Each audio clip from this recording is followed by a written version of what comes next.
अब आ गया आपका अगला बिंदु, मनोविज्ञान का अर्थ। आपके सिलेबस में दिया हुआ है अगला बिंदु, मनोविज्ञान का अर्थ। कक्षा की स्थितियों में शिक्षक के लिए इसका अर्थ, उसके बाद कार्यक्षेत्र और निहितार्थ। तो अभी तक तो हमने पढ़ा कि शिक्षा क्या है या सीखना कैसे होता है, सीखने की प्रक्रिया के द्वारा किस प्रकार से अंतर्निहित शक्तियों का विकास होता है, कैसे स्वस्थ शरीर में स्वस्थ मस्तिष्क का निवास होता है और कैसे अंतर्निहित शक्तियों को बाहर निकालना जाता है, उसकी अभिव्यक्ति की जाती है। तो उसके बाद हम समझेंगे मनोविज्ञान। जब एक शिक्षक शिक्षा का अर्थ, मनोविज्ञान का अर्थ समझेगा, तभी वो क्या कर सकता है कि अपने बालकों का विकास कर सकता है, उनके अंतर्निहित शक्तियों को वो क्या करता है, प्रकटीभूत कर सकता है। तो मनोविज्ञान शब्द का शाब्दिक अर्थ क्या है? मनोविज्ञान शब्द का शाब्दिक अर्थ मन का विज्ञान। मनोविज्ञान मन का विज्ञान। मनोविज्ञान अंग्रेजी भाषा के साइकोलॉजी शब्द से बना है। किससे बना है? साइकोलॉजी शब्द से बना है। साइकोलॉजी, अब वो देखिए, एजुकेशन जो शब्द था वो लैटिन भाषा के किस शब्द से बना हुआ था? एजुकेटम शब्द से बना हुआ था। ई प्लस ड्यूको, अंदर से बाहर निकालना। ई का मतलब अंदर से, ड्यूको का मतलब बाहर से निकालना। लेकिन हमारा मनोविज्ञान, साइकोलॉजी, ये शब्द किससे बना हुआ है?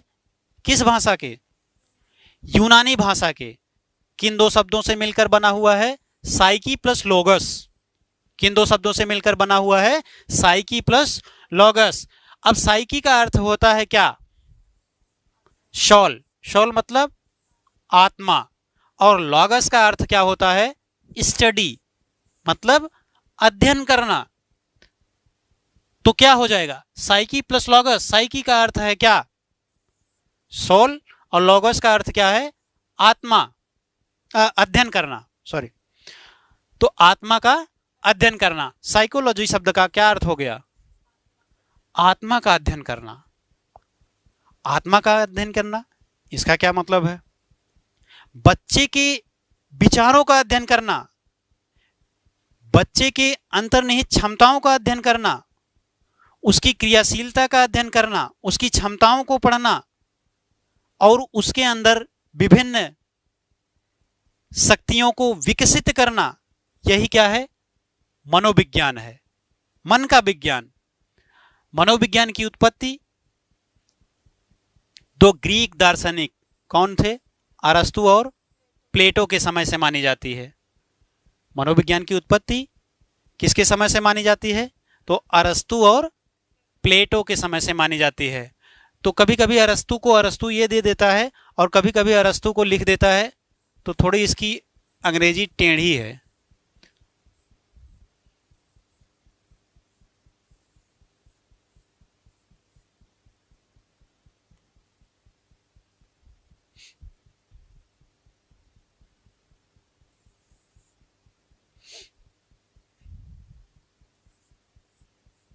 अरिस्टोटल, तो वो पढ़ने में दिक्कत आती है, इसलिए थोड़ा आप जानते रहेंगे इसको, नहीं तो प्रश्न गलत हो जाता है। मनोविज्ञान अलग से विज्ञान न होकर यह क्या थी? प्राचीन समय से ही यह किसकी शाखा थी? जैसे आप विज्ञान देखते हैं, विज्ञान पहले बटा नहीं था, विज्ञान एक था, भौतिक विज्ञान, रसायन विज्ञान, जीव विज्ञान, जीव विज्ञान में जूलॉजी, बॉटनी, उसके बाद उसकी शाखाएं। तो उसी प्रकार से ये पहले मनोविज्ञान को एक पूर्ण रूप से विज्ञान नहीं माना जाता था, इसको दर्शन शास्त्र की शाखा समझते थे या माना जाता था, फिलॉसफी की, जिसका विषय वस्तु उस समय भी क्या माना जाता था? माइंड माना जाता था। प्रारंभ में मनोविज्ञान को आत्मा का विज्ञान माना जाता रहा। प्राचीन समय में मनोविज्ञान को किसका विज्ञान माना जाता रहा? आत्मा का विज्ञान माना जाता रहा। किंतु वर्तमान में यह परिवर्तित होकर व्यवहार का विज्ञान हो गया है। तो यह प्रश्न बन सकता है, क्या प्रश्न बन सकता है कि प्राचीन समय में मनोविज्ञान को किसका विज्ञान समझा जाता था? आत्मा का, चेतना का, व्यवहार का, ज्ञान का, मन का। तो क्या मानेंगे आप? प्राचीन समय में, यहां पे देखना है आपको कि प्राचीन समय पूछ रहा है कि वर्तमान समय पूछ रहा है। तो प्राचीन समय में यह मनोविज्ञान किसका विज्ञान था? आत्मा का विज्ञान था। लेकिन यह आज परिवर्तित होकर किसका विज्ञान हो गया है? व्यवहार का विज्ञान हो गया है। मनोविज्ञान एक ऐसा विज्ञान है जो प्राणियों के बिहेवियर, व्यवहार एवं मानसिक, मेंटल, दैहिक, फिजिकल प्रक्रियाओं का क्या करता है? अध्ययन करता है। व्यवहार में मानव व्यवहार के साथ साथ किसका अध्ययन करता है? पशु पक्षियों के व्यवहार का भी, मतलब जीवों के व्यवहार का अध्ययन करता है। जीवों के व्यवहार का अध्ययन कौन करता है? मनोविज्ञान करता है। कभी कभी प्रश्न ये बन सकता है कि मनोविज्ञान से अध्ययन किया जाता है मनुष्य का, जानवरों का, निर्जीव का, सजीव का, किसी का नहीं, सबका। तो जब आप जानते रहेंगे, हो सकता है नहीं तो मनो का विज्ञान है, ये मनुष्य का ही किया जाता होगा, जीवों का नहीं किया जाता होगा। तो इस प्रकार से गलतियां हो जाती हैं, कंफ्यूजन साइकोलॉजी में अधिक होते हैं। लेकिन अगर आपका कॉन्सेप्ट क्लियर हो गया तो क्वेश्चन इसके आसान होते हैं। इसमें रटने की जरूरत नहीं होती है, इसमें आपको ब्रेन को खोलने की जरूरत होती है और भाव को समझने की बात होती है। अगर आप प्रश्न को समझ गए और एग्जामिनर क्या कहना चाहता है तो आप प्रश्न को कर ले जाएंगे, एक बार ध्यान से पढ़े रहेंगे तो। मानसिक तथा दैहिक क्रियाओं में चिंतन, मनन, भाव, संवेग आदि विभिन्न प्रकार की अनुभूतियां सम्मिलित रहती हैं। क्या क्या सम्मिलित रहता है मानसिक तथा दैहिक क्रियाओं में? चिंतन, मनन, भावाधिगम, संवेग आदि विभिन्न प्रकार की अनुभूतियों का अध्ययन करते हैं। किसके किसके? प्राणियों के। प्राणियों में कौन? मनुष्य और जीव, पशु पक्षी। अब देखिए,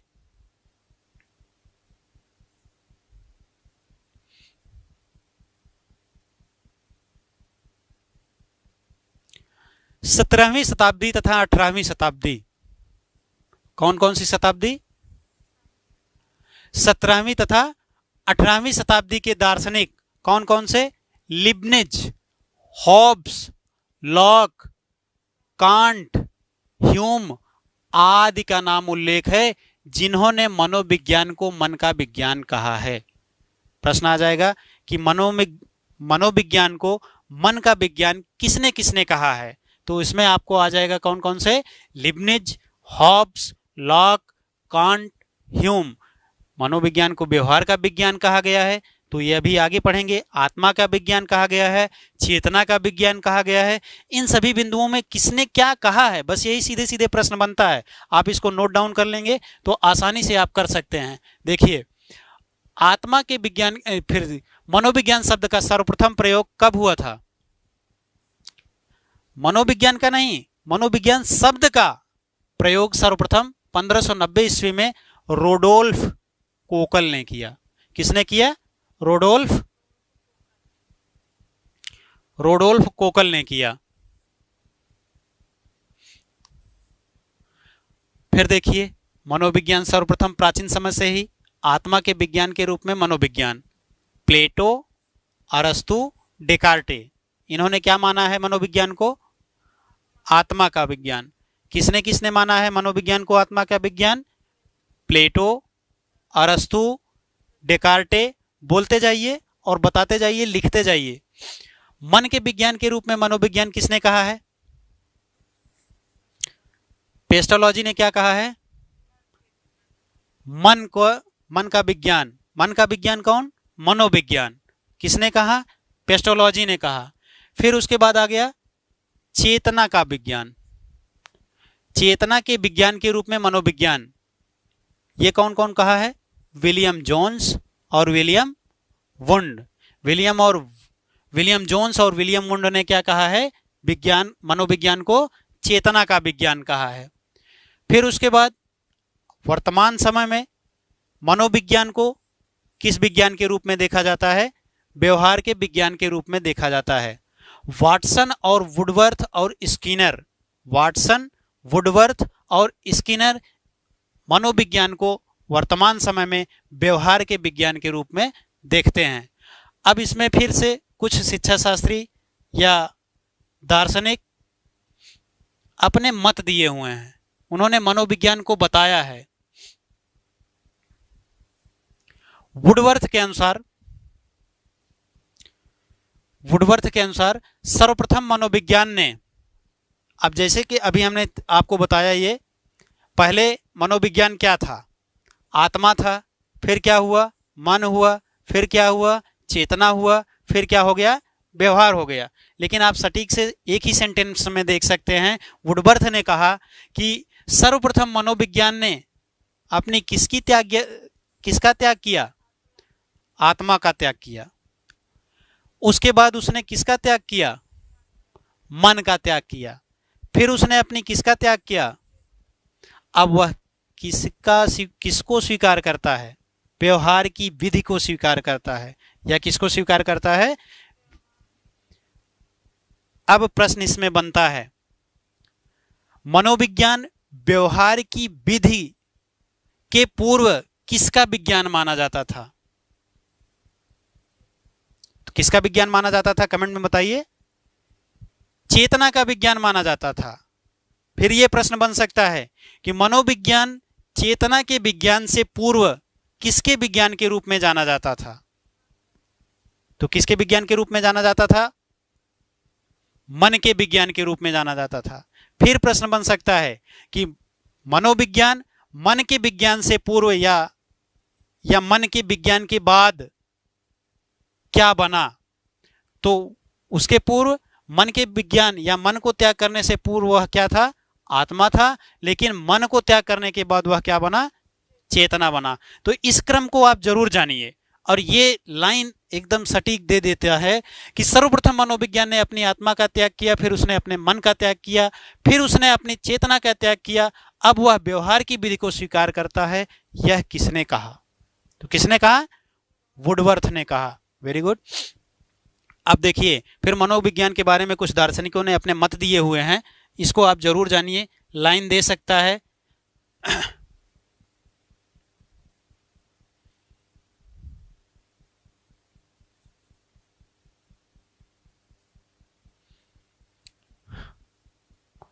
वारेन के अनुसार मनोविज्ञान वह विज्ञान है जो जीवधारी तथा वातावरण की पारस्परिक अंतरक्रिया से संबंधित है। मनोविज्ञान किसकी क्रिया से संबंधित है? किसकी अंतरक्रिया से संबंधित है? वातावरण और जीवधारियों की अंतरक्रिया से संबंधित है। तो यह किसने कहा है? आप यही दो बिंदु पकड़ लीजिए, जीवधारी और वातावरण।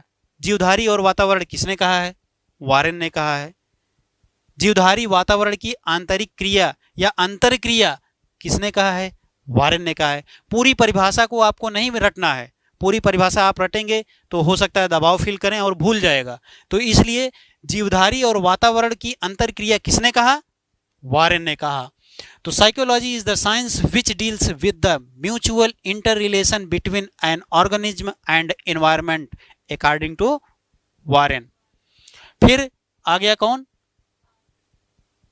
मॉर्गन के अनुसार मनोविज्ञान मानव एवं पशु व्यवहार का विज्ञान है।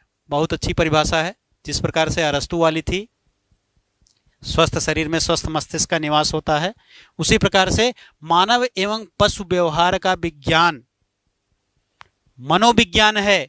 यह किसने कहा है? तो मॉर्गन ने कहा है। आराम से मानव और पशु दिया गया है, तो मनोविज्ञान को मानव और पशु किसने कहा? मॉर्गन ने कहा। क्लू है आपका, अगर समझने की कोशिश करेंगे तो आराम से आप लोगों को याद हो जाएगा कि मनोविज्ञान मानव एवं पशु के व्यवहार का विज्ञान है। और जीवधारी तथा वातावरण की अंतरक्रिया किसने? वारेन ने। फिर आएगा जिम्बार्डो के शब्दों में, मनोविज्ञान जीवधारियों के व्यवहार का वैज्ञानिक अध्ययन है। जीवधारियों के व्यवहार का वैज्ञानिक अध्ययन, जीवधारियों के व्यवहार को वैज्ञानिक किसने अध्ययन किया? तो जिम्बार्डो ने किया। Psychology is the scientific study of behaviour of organisms. फिर उसके बाद हिलगार्ड, एटकिंसन तथा एटकिंसन ने मनोविज्ञान वह विज्ञान है जो व्यवहार तथा मानसिक प्रक्रियाओं का अध्ययन करता है। अकॉर्डिंग टू हिलगार्ड, एटकिंसन तथा Atkinson, psychology is the science that studies behaviour and mental process.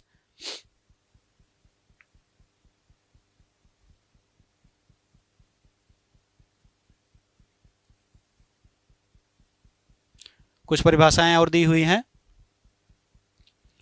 Watson के अनुसार, ये बहुत पूछा जाता है, वेरी वेरी इंपॉर्टेंट, लिख लीजिए इसको। मनोविज्ञान व्यवहार का धनात्मक विज्ञान है। मनोविज्ञान को व्यवहार का धनात्मक विज्ञान किसने कहा है? वाटसन ने कहा है। उसके बाद फिर वुडवर्थ के psychology is the positive science of behaviour. Positive science of behaviour, धनात्मक बिहेवियर क्या है? धनात्मक विज्ञान है। ये किसने कहा है? तो वाटसन ने कहा है। वाटसन को क्या कर लीजिए, लिख लीजिए या बना लीजिए क्लू। वाट, वाट प्रश्नवाचक। तो प्रश्नवाचक किसमें, प्रश्न कौन खड़ा करता है? विज्ञान। पृथ्वी आई, मनुष्य आया, अंडा आया, मुर्गी आया, उसके बाद कौन पहले आया कौन बाद में आया, और सिस्टमेटिक ढंग से उसका अध्ययन करवाता है। तो कौन करवाता है? तो विज्ञान। तो धनात्मक विज्ञान, धनात्मक विज्ञान वाट वाट वाट वाट वाटसन, वाट वाटसन। तो बन रहा है ना, धनात्मक विज्ञान। विज्ञान क्या करता है? प्रश्न खड़ा करता है, और जब तक वो उसको सिद्ध नहीं कर लेता, जब तक वो उसको जांच नहीं लेता, जब तक उसको परख नहीं लेता, तब तक नहीं मानता। तो इस प्रकार से आप बना सकते हैं कि वाटसन, वाट से वाट किसमें? विज्ञान में। और विज्ञान, ये तो मनोविज्ञान व्यवहार का धनात्मक विज्ञान है। ये किसने कहा है? वाटसन ने कहा है। फिर वुडवर्थ के शब्दों में, मनोविज्ञान वातावरण के संबंध में मानव व्यवहारों का विज्ञान है।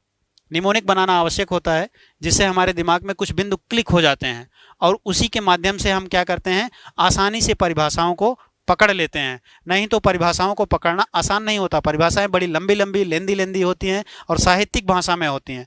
तो उसके लिए आप कुछ न कुछ शब्दों को पकड़िए और उसके बाद उनके दार्शनिकों को उससे जोड़ने की कोशिश करिए। तो इससे आपके एक दो बिंदु आराम से निपट जाएंगे। मैकडूगल के अनुसार मनोविज्ञान आचरण एवं व्यवहार का क्या है? आप देखिए, मनोविज्ञान व्यवहार का धनात्मक विज्ञान है, लेकिन मैकडूगल ने क्या है कि मनोविज्ञान आचरण एवं व्यवहार का धनात्मक विज्ञान है। दोनों में एकदम मैचिंग है। मनोविज्ञान व्यवहार का धनात्मक विज्ञान है, मनोविज्ञान आचरण एवं व्यवहार का धनात्मक विज्ञान है। तो आचरण वाला कौन कहा है? मैकडूगल ने कहा है। और केवल धनात्मक विज्ञान वाला ये किसने कहा है? वाटसन ने कहा है। तो इस प्रकार से आप कर सकते हैं, आसानी से याद हो जाएगा। अब देखिए, आपको ये दो तीन तो आराम से, वातावरण से के संबंध में मानव व्यवहार का अध्ययन करना, ये विज्ञान है। ये किसने कहा है? वुडवर्थ ने कहा है।